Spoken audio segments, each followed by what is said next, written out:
Hello. Berjumpa lagi kita di YouTube Apa Ini Family Channel. Hari ini saya nak masak biawak masak kari. Yang ini bahan-bahan yang saya sudah tumis tadi.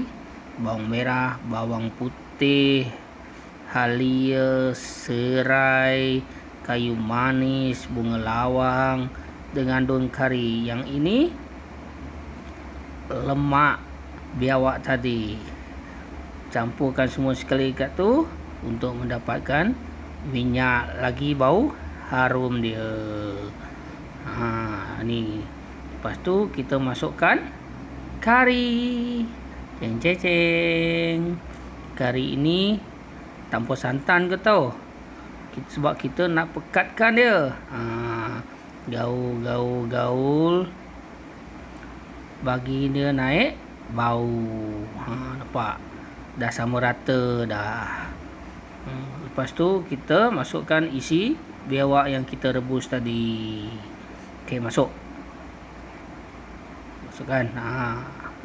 Lepas tu lah gaul kan, sampailah sama rata dengan kari yang kita gaul tadi. Nampak? Gaul. Ini biawak masak kari pekat ke tu. Gaul lagi. Sampailah sama rata. Tengok. Lepas tu dia dah rata dah. Nampak? Memang berasap berapi lah kena kari ni. Nampak? Gaul lagi. Goreng. Gaul lagi. Bagi dia sama rata. Tapi kita bagikan air sedikit. Bagi dia punya isi lembut, empuk sikit.